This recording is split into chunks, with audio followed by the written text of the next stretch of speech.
दोस्तों नमस्कार, मैं संजय कुमार ज्योतिष आचार्य आज आपके साथ बात करने जा रहा हूँ विवाहित जीवन पे।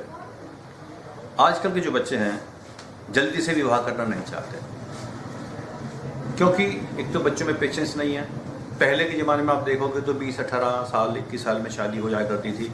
आजकल मैं देख रहा हूँ जो मेरे बच्चे आते हैं पूछने के लिए, पेरेंट्स आते हैं कि 30 साल का बच्चा हो गया, 32 का हो गया, 34 का होगा, लेकिन शादी नहीं कर रहे हैं।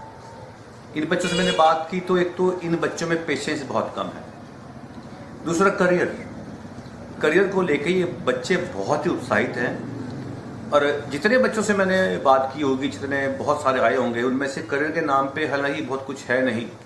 उतना ही कमा भी रहे हैं, उतना ही खर्च कर रहे हैं। हमारा पाउंटा साहब को छोटा स्टेशन है, यहाँ से बाहर जाने के लिए रहता है कि हम बाहर गुड़गांव रह लेंगे, दिल्ली रह लेंगे, चंडीगढ़ रह लेंगे, देहरादून रह लेंगे, कि यहाँ एक्सपोजर नहीं है।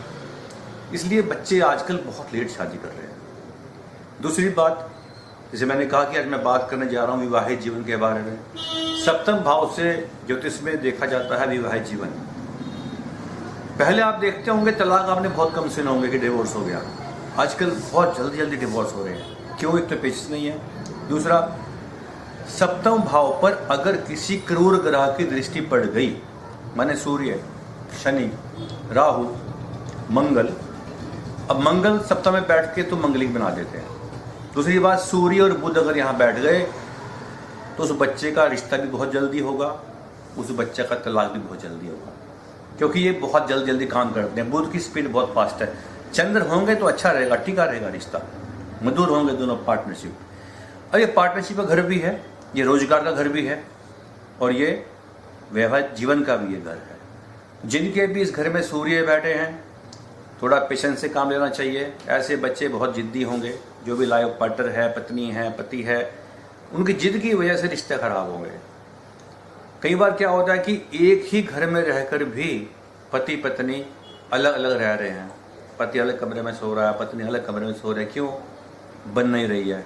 इस राहु की वजह से, इस मंगल की वजह से, इस शनि की वजह से। राहु देव अगर यहाँ बैठेंगे तो राहु क्योंकि हमारे बुद्धि के मालिक है, धड़ हमारा केतु आता है, ऊपर से राहु हो गए। राहु के पास बुद्धि है, तार्किक होंगे। हमेशा हर बात में कोई ना कोई तकरार बनी रहेगी। तो यहाँ पे हमको राहु की रेमेडीज करनी पड़ेगी। अगर सूर्य है तो जिद में आकर रिश्ते खराब होंगे, तो यहाँ सूर्य की रेमेडीज करनी पड़ेगी। अगर यहाँ मंगल है, दोनों में से कोई एक बहुत ही कड़वा बोलेगा, बहुत तीखा बोलेगा, तो मंगल की रेमेडीज करनी पड़ेगी। अगर यहाँ शनिदेव बैठे हैं, जैसे कि शनिवार भी है, शनिदेव को प्रणाम करता हूँ कि शनिदेव की वजह से बहुत जल्दी तलाक होते हैं, क्योंकि सूर्य का काम भी अलगाव करने का है और शनि का काम भी अलगाव करने का है। तो आप लोग देख लीजिए, आप लोग शादी करने जा रहे हैं, अपने सप्तम भाव को जरूर देखिए या किसी अच्छे ज्योतिष को दिखाइए। अगर पति पत्नी आपस में बन नहीं रही है, मिठास नहीं है रिश्ते में, पति पत्नी तो हैं, कहने के लिए हैं। जैसे मैंने कहा राहु केतु, तो राहु ऊपर के स्वामी है, राहु वहाँ बैठते हैं, सेक्सुअल लाइफ बहुत ही डिस्टर्ब रहेगी ऐसे पति पत्नी की, क्योंकि वहाँ पे तो केतु तो है ही नहीं, वहाँ केवल मतलब राहु है। तो इसलिए देख लीजिए। दूसरी बात, ये हुई ग्रहों की बात। अब सप्तम भाव का मालिक कहाँ जाके बैठ गया? अगर सप्तम भाव का मालिक जाके 8वें घर में बैठ गया तो ऐसे पति पत्नी में तकरार निश्चित है। हमेशा हर दिन लड़ते रहेंगे, रात को लड़के सोएंगे, सुबह लड़के उठेंगे।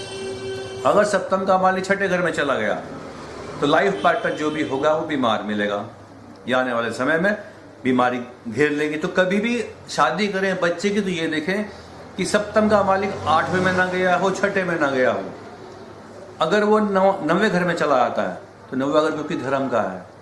यहाँ पर मैंने बहुत पत्रियों में देखा, हजारों पत्रियों में देखा है कि लास्ट में लड़का या लड़की बदल जाती है। एंड टाइम पे फेरे होने वाले हैं, 2-4 दिन पहले किसी बात पे तकरार हुई और किसी एक पार्टी ने मना कर दिया कि हम यहाँ पे शादी करने वाले नहीं हैं। तो एंड टाइम पे अगर लड़की का बाप है तो बेचारा सोचेगा कि कहीं से मैं एकदम से कोई लड़का लेके आऊँ फटाफट से कि समाज में बेइज्जती ना हो। तो अगर सप्तम का मालिक 9वें भाव में जाता है तो लास्ट में लड़का या लड़की बदल जाने की संभावनाएं हैं। अगर ये पंचम घर में चला आता है, अब बात कर रहा हूँ लव मैरिज की, जिसका चलन आजकल बहुत ज़्यादा है। एक और बात करूँगा लिव इन रिलेशनशिप की, जो हिंदुस्तान में पर्सनल बहुत चल रहा है। हमारी संस्कृति हमारा सनातन धर्म इसकी इजाज़त नहीं देता। ये बाहर से कहीं से आ गया है, हमारे बच्चों ने इसको कहीं ना कहीं अपना लिया है कि कोई भी कोर्ट ने भी, सुप्रीम कोर्ट ने भी परमिशन दे दी है कि 2 बालिग आदमी, लड़का लड़की, कोई भी बालिग एक साथ रह सकते हैं, क्योंकि उनको ये लाइसेंस मिल गया कह लीजिए। मैं इसके खुद खिलाफ हूँ कि हमारी संस्कृति इस तरह की नहीं है। लेकिन पंचम भाव, जैसे मैंने बात की लव मैरिज की, तो पंचम भाव में अगर कोई अच्छा ग्रह बैठा है तो लव मैरिज की योग बन जाएंगे। अगर पंचम में कोई करोड़ ग्रह बैठ गया, शनि बैठ गया, राहु बैठ गया, शुक्र बैठ गया तो अच्छा है, गुरु बैठ गया तो अच्छा है, बुध बैठ गया अच्छा है, लेकिन अगर सूर्य बैठ गए, राहु बैठ गए, शनि बैठ गए, मंगल बैठ गए, तो ऐसे अफेयर्स तो हो जाएंगे, लेकिन शादी में कन्वर्ट होना इनका बहुत ही मुश्किल हो जाएगा। तो ऐसे में रेमेडीज करनी पड़ेगी। तो अपने विवाहित जीवन को समझने के लिए, उसको अच्छा बनाने के लिए, अगर आप शादी करने के लिए आपके घर में बच्चे हैं, उनकी जो भी आपकी से बात चल रही है उसके सप्तम भाव को चेक जरूर कीजिए। आगे भी इसके बारे में बात करता रहूँगा। अगर आप मुझसे संपर्क करना चाहते हैं, कोई रेमेडी चाहते हैं, तो नीचे दिए गए नंबर पर आप संपर्क कर सकते हैं। नमस्कार।